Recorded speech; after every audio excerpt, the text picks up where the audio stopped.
বাংলাদেশ থেকে মালয়েশিয়ায় কর্মী নিয়োগের প্রক্রিয়ায় সম্প্রতি বড় অগ্রগতি এসেছে।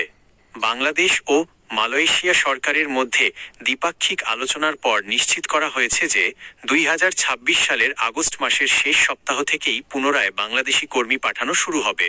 মেডিকেল ও নিয়োগ সংক্রান্ত সর্বশেষ মূল আপডেট নিচে দেওয়া হলো। 1. মেডিকেল টেস্ট কবে এবং কিভাবে শুরু হবে?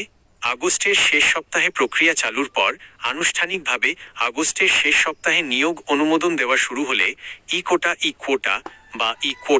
বা বিএমইটি নিবন্ধনের ভিত্তিতে নির্ধারিত প্রার্থীরা পর্যায়ক্রমে মেডিকেলের সুযোগ পাবেন। সরাসরি গিয়ে মেডিকেল করা যাবে না, নিজ থেকে ইচ্ছেমতো কোনো মেডিকেল সেন্টারে গিয়ে টেস্ট করা যাবে না।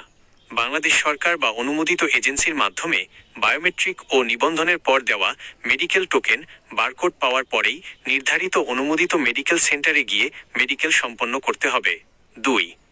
প্রথম ধাপে কর্মীরা যেভাবে যাবেন, বোয়েসেল বিওইএসএলকে অগ্রাধিকার, অনিয়ম, সিন্ডিকেট ও অতিরিক্ত অভিবাসন খরচ রোধ করতে প্রাথমিক পর্যায়ে সরকারি সংস্থা বিওইএসএল Bangladesh overseas employment and services limited এর মাধ্যমে কর্মী পাঠানোকে অগ্রাধিকার দেওয়া হচ্ছে।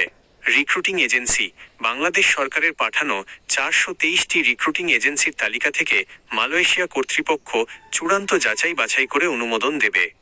3. সাধারণ চাকরি প্রার্থীদের জন্য জরুরি পরামর্শ। 1.